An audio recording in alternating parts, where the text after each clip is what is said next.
Hello, everybody. Happy Sunday and happy tea time with Danica. So today's tea I'm really excited for. First of all, yesterday I went to high tea with a very good friend. We've been friends for like 30 years. And so this has been our thing from day one. And back in the day, they didn't have it wasn't as trendy and popular as it is today. And so for us, high tea was always like very special. We had this great place that we used to go to called House of Windsor. And House of Windsor, it was run by these two British old ladies, and like they did everything very British, and it was just amazing. And it has since closed. I believe one of the women got cancer and passed away. And so kind of sad, but it was also just nice to get together with someone that I've been having tea with for a long time. And then afterwards, we went shopping on the little downtown strip of where we were. And we went to one of our favorite tea stores and I bought tea.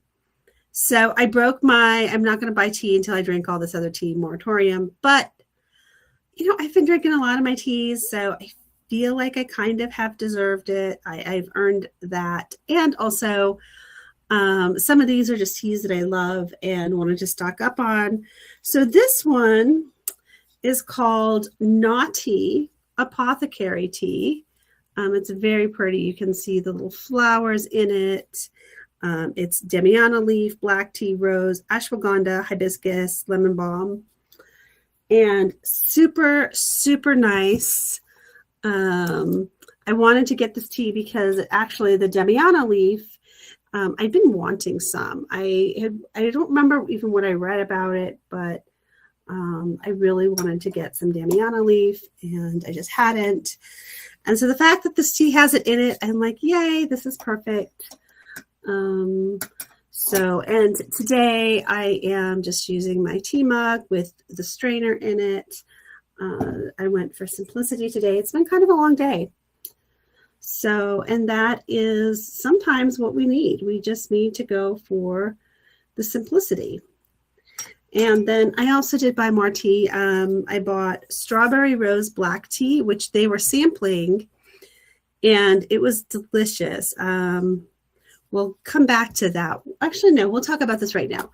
So one of the things at tea that I did is, so I have been completely off sugar other than like one little tiny taste at a party I went to, because I had cake, and who says no to cake at a party, right?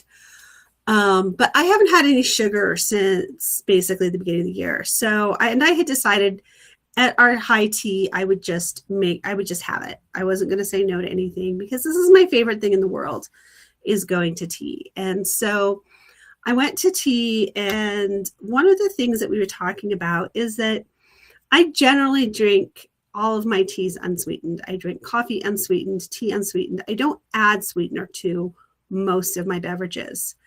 However, when you're doing like a floral tea or a fruit tea or something like that, you actually do want to add just a tiny bit of sugar to help enhance that flavor profile and bring out the flavors of the floral and the strawberry. And so they were sampling this strawberry rose black tea, and the samples already had some sweetener and a tiny dash of oat milk in it. And it was really lovely.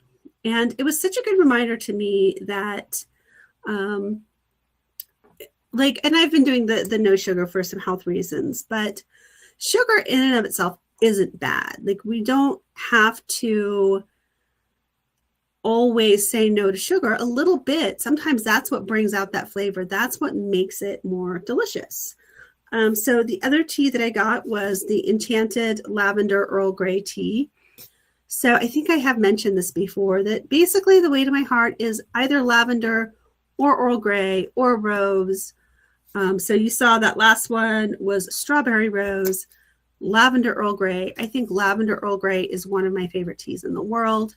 So, and they do a very nice job. I don't know if you can see it, but you can just see all the little flowers in this tea. And it's just absolutely beautiful. And that's why at some point I will figure out a nicer setup to show you the teas, because like this, yes, you totally can't see that. And I just dripped tea all over my computer. But, you know, the tea that I just brewed, it's such a pretty, lovely pink color. And the brewed leaves, it's so beautiful. Ooh, this smells really good. And then the other one that I got was a superfood golden milk herbal tea. And this is turmeric, maca root, moringa, cinnamon, beetroot, cocoa, and black pepper. I haven't actually tasted it yet. I sniffed it, and oh my goodness, it was so delicious that I actually meant to drink it. So maybe I'll drink some tonight. But all this to say, like, there is just so many really beautiful things in this world, and sometimes we deny them. You know, like me and sugar. Oh yeah, that is super yummy. But we also have to remember to do things in moderation. And even for me, like saying that I'm on a tea buying moratorium. Yes, you just saw I bought 4 different kinds of tea. It was about $60. Actually, I got a coupon, so it was only $55. Yay me. But yeah, so I did spend quite a bit of money on tea, but honestly, this tea will last me forever. Not forever, literally, but for a long time. And I haven't bought myself new tea in months. So I'm like, yeah, I can treat myself. And do I buy this amount of tea every time I go? No, I don't. Just special occasions. And I was with my favorite person to buy tea with. And so, of course, we bought the tea. And if you want to see a picture of our high tea and the whole setup, I did post that on my Substack in the notes. So go check it out, because seriously, I just love having a good cucumber sandwich and scones with clotted cream and jam and lemon curd. I am a sucker for some good lemon curd, and just all the tasty little treats that they have. It's just really wonderful to sit and have tea and just talk and relax. And I think that's one of the things that we're missing in our society. And that's part of why I wanted to start doing tea time and talk about tea, is that it's just a chance to settle down and relax and have those moments of quiet. You know, we had this lovely table overlooking the creek, and we just spent 2 hours sitting and catching up and drinking tea. We went through about 4 pots of tea each. It was a smaller pot, and it was really nice because this place allows you to, like, each time you finish a pot, they'll let you pick a different tea. So basically we tried 8 different teas, because I had a pot, she had a pot, and each time we refilled it, and we'd each have a cup out of each other's pots. So that is a lot of tea, and it's also a lot of floating away. But it's okay, because it's so needed. And it reminded me of how we don't do that very often. You know, we don't sit with our friends and just have a long chat. And I know sometimes people meet for coffee and things like that, but it's just really wonderful to sit over something like a cup of tea, or a pot of tea, I should say, because there's something really relaxing and demanding of presence that comes with tea, you know, particularly when you're looking at like this, which is the loose tea that I have. You have to be really mindful about how you brew it. One of the teas that I had at the tea place, I didn't purchase any, but it was a white tea, and white tea is really sensitive. You can't oversteep it. You can't steep it at too high of a temperature. You really have to give it that, making sure you're watching it and paying attention. And like I was saying before about the flavor profile, and some teas you want to add sweetener, some teas you want to you don't want to, because it's delicious without it. One of the teas that we had, which is one of my favorite teas, it's called Genmaicha. And Genmaicha, it's actually a tea, it's a green tea with toasted rice, and it's Japanese, and it's really, really good. But that one, because of all the different flavors with the toasted rice and the green tea leaves and the way it's all prepared, you don't want sweetener. And maybe some people do because their palate wants the sweet thing, but so many times it's about trying it and seeing what really that particular tea calls for. And I was just telling you about how the fruit teas, you often want to add sweetener to bring out that flavor. And one of the teas that I tried when we were having our tea was this really lovely sounding peach tea. And I added some sugar to it, but it made the sweetness just too much. It was way too bold. And I was like, oh, isn't this interesting? We'd say add a little bit of sugar for the sweetness of a fruit tea. And in this case, it ruined it. And so it's always why I laugh at people who you sit down at the table and the first thing they do is add salt and pepper to their food without tasting it. My stepdad is that way. It's so funny that I actually had gotten used to cooking without salt and pepper because I knew he would just add to it. And I'm like, well, it doesn't need that. And so figuring out what that taste is. And, then he would complain to me, why'd you put so much salt in it? I'm like, dude, you just salted this whole plate without tasting it. Of course it tastes too salty. And so it's always nice to try and see what different flavors you like and to experiment and also to be okay with a different flavor profile. So like this one that I was saying, the strawberry rose black tea, first of all, for me, again, you give me the word rose, I need to try it. And this was really, really a lovely tea. So, I kind of went on brand with this. And then, of course, I told you the lavender Earl Grey, absolutely on brand. And the other things are other flavors that I really enjoy. So I know I'm going to drink them a lot. And at the tea place, it was very funny because a lot of the teas that I chose had like cherry and almond notes. And I just find that delicious. And even the waitress noticed, she said, oh, wow, you really like the cherries and the almonds. And I said, I do. It's a really nice flavor.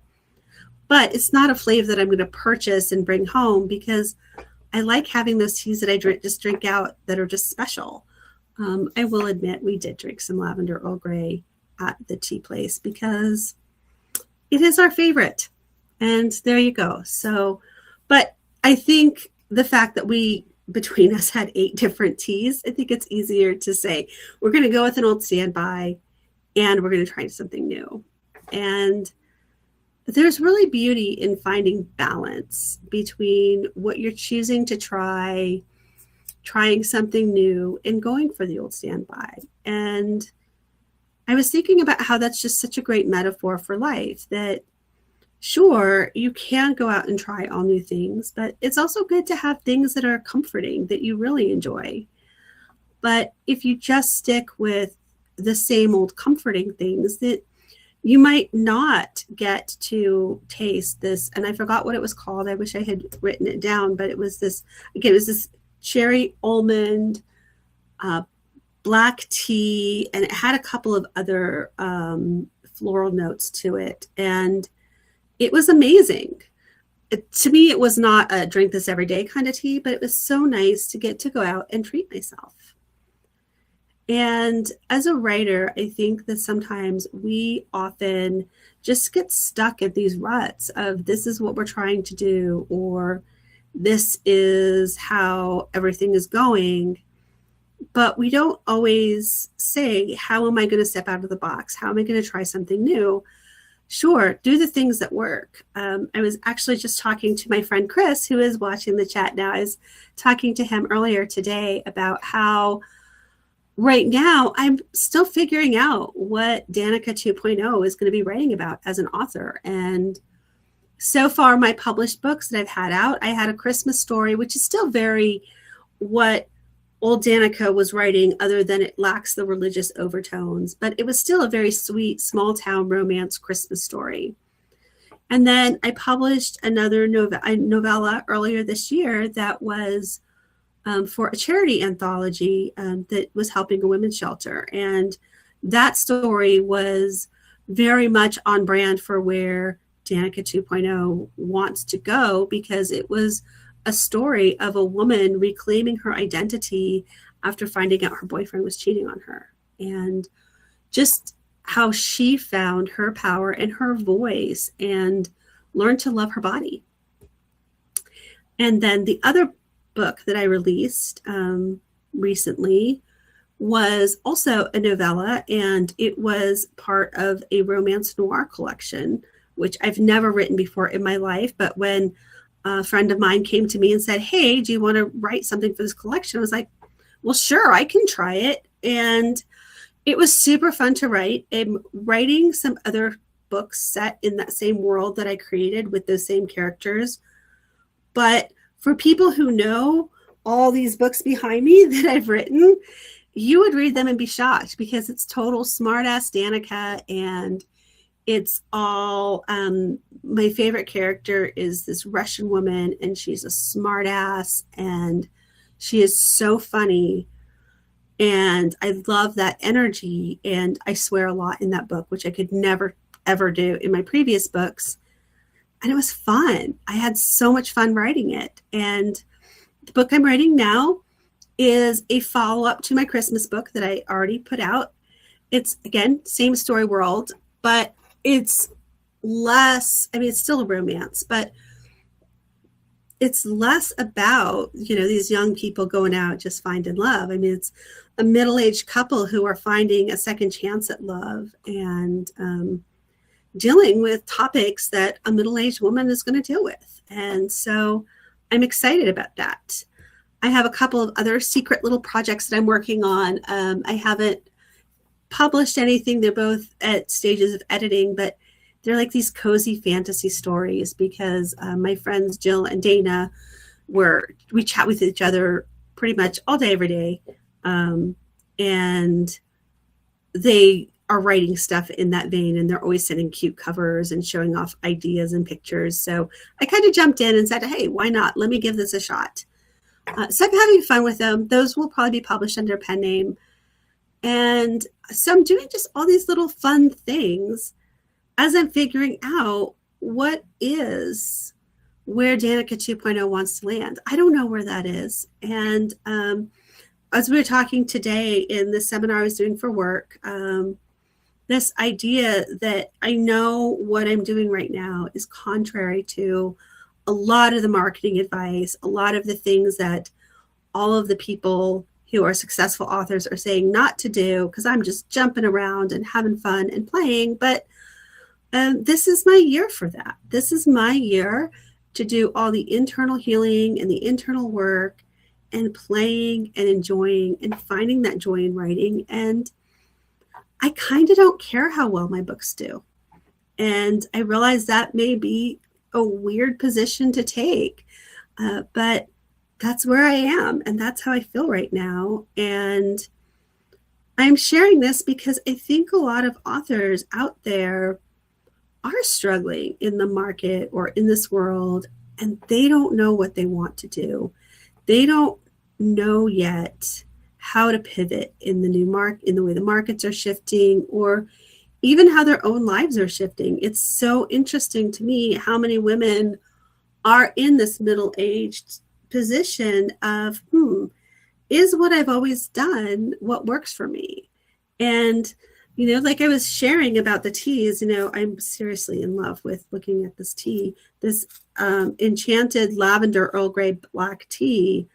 I just look at this and I think, yes, this is my tea. And that's why I really love getting to try new teas, because even though, the strawberry rose black tea, that's really delicious, one of the flavor profiles that I enjoy in terms of the rose, I hadn't ever had that strawberry rose black tea combination. So I was like, hey, why not try it? It was a free sample, super good. And it turns out I really liked it enough to buy it. And that's where I'm at as an author. And so, I look at the different things that, sure, I chose all of these different varieties of tea that have flavor of this is what Danica likes, this is who Danica is, and yet there is a little bit of difference. Actually, the Earl Grey lavender black tea, it also does have blue cornflower in it, which I haven't had as a combination with my Earl Grey lavender, but it smells heavenly. I know I can't go wrong. And so I'm like, yeah, this is very much who I am, what I want to do, where I want to go. And so go out and experiment, try new things. And if you're an author, play around, have that playing book of where can I play with ideas and concepts and things that are still on brand for me, but maybe a little different. Maybe it's something I have wanted to try and haven't yet. And the thing that I will say about all three of these books that I have done is that they are all very different settings, very different kind of characters, very different storylines even. But all of them are about women reclaiming their agency, women discovering who they are and owning their power and owning their value. And so for me, they're all different ways of conveying that same message, which is that we as women are powerful. We deserve to be seen for who we are and not be forced into a role that we think we should play. And, because my friend Chris is here, I say that to the men too. I think that we are all forced into these boxes of who we want to be or who we're supposed to be because that's what we've been told. And frankly, that paradigm just doesn't work anymore. That's not any path to happiness. And even in who we are as writers and where we want to go as writers, there's a paradigm shift. I mean, these books behind me, most of them are Harlequin, and that was my dream since I was a little girl. From the first time I read a Harlequin book and fell in love, I thought, I want to do this someday. I want to write for this publisher. And that was a vision I had for myself as a very young teenager. I remember in high school sitting in my friend's house, the spare bedroom. We would just go, during our slumber parties. This is the kind of nerd we were. We would have a stack of Harlequins between us, and we would just lay in this double bed in the spare room, stack of Harlequins, bag of snacks, and we just sat there and just snacked and read all day. And I'd finish a book and I'd be like, here, this is a good one. Oh, cool, I just finished one. This one was good. Or maybe, oh, I didn't really like this one. Oh, okay, here, grab the next book on the stack. And that's what we did. And that worked for me. And that was my dream for a long time. And I have nothing bad to say about Harlequin. I really don't. I know a lot of former Harlequin authors do, but I enjoyed my time with them. But I no longer want to write those books for that audience. And I'm not in touch with that audience. It's just not who I am anymore. And maybe there will be a day that Harlequin comes out with a line that I'm in tune with their audience, and maybe they won't. And a lot of my authors who no longer write from them, and even some of my more successful author friends, when I told them how much I was making, they laughed. They were like, really? That's all? And I'm like, well, yeah, I thought it was fine. But I was never doing it for the money. I was doing it because that's what I loved.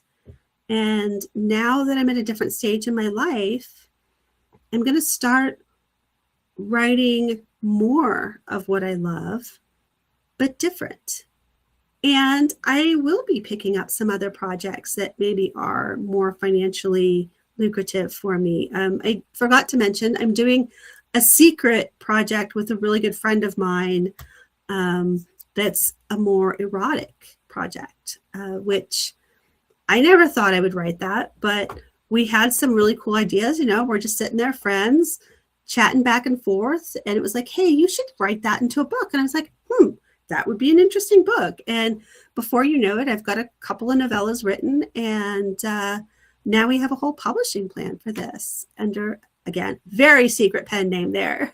But it's okay to change your path, and it's okay to change your mind. And one of the things when we were at the tea place that we were talking about is rooibos tea. They had some really amazing sounding flavors. But for me, if I drink tea that has rooibos in it, I'm going to get a stomach ache. And so even though that used to be one of my favorite teas, I can't drink it anymore. It gives me a stomach ache. And I'm starting to realize how much life is like that and how much tea is like that, because we have so many different options out there. And it's okay if you want to take a different road or take a different route. And again, I know this isn't what conventional publishing wisdom is, but to me, this is where life satisfaction happens, where career satisfaction happens, is to truly write the things that are making you happy, that you're passionate about, that you love, and that you enjoy. And I've been in this business long enough that a lot of my friends who were writing back when I first started, many of them are not writing anymore. Many of the authors that came up in publishing with me are not writing anymore. And a lot of it is because they just burned out. They couldn't keep churning out same old, or they were frustrated with trying to find a market for this thing or trying to do this or that, and forgetting to figure out the things they really love and forgetting how to play. And so that's what I'm doing. I'm playing and I'm enjoying, and I'm finding the delight in my work again. And I'm really glad that I got to go to high tea. I haven't done that in actually a few years now. And it was just so nice to get to go and remember the things I love about tea, even though I'm here every Sunday having tea, sharing with you my love of tea and how that relates to books and life and all those things. And now I'm like, yeah, let's do more of that. Let's be intentional. There's no way I could have that high tea like every week or even every month, because that was a lot of food. I still had to take some home. But just once in a while to treat yourself and your good friend and go to a really fancy tea that is super expensive, but super worth it. And enjoy yourself. And then find other times, like here I am Sunday with my cup of tea and my precious tea time that is part of my weekly reset, where I just sit and have a cup of tea. My friend and I, one of the things we were talking about as we were having tea is, and this has been, again, a 30-year friendship where we've often said that, you know, when we're having a bad day, how many cups of tea does it take to recover? And we used to joke with each other, yeah, it's like a 2-pot day, it's a 3-pot day, it's a 4-pot. Yesterday was a 4-pot day, just because we had so much to catch up on. And I still think it would have been a 4-pot day no matter what, because I mean, why not? You're there, they're giving you as much as you can drink, so take advantage. But take that time, and maybe you're like, Danica, I'm so not a tea person, and that's okay. I wrote a book that never got published, and now I'm like, okay, I want to go back and revise it and try to publish it. And since I'm self-publishing now, but where the heroine had a tea shop, and she firmly believed that there was a tea for everyone, and I do too. Whether that's herbal or something else. Like I said, rooibos, super popular for a lot of people. I can't drink it. And I know, yes, technically herbal tea isn't real tea, but we won't have that debate today. I just know that we can find something for everyone, and maybe it really isn't for you. And that's okay too. But there is another way that you can just sit and just enjoy yourself and be able to sit with something that is warm and flavorful and just fills your soul and your spirit. Because that is really where you find those gifts, and you find that power to be creative. And so today I'm just going to wish you a good rest of your Sunday, and I hope that you find that little thing to bring yourself joy today, a nice cup of tea or whatever that is to make you happy, and share with me whatever that was that you found. So have a great day, and I will talk to you again next week.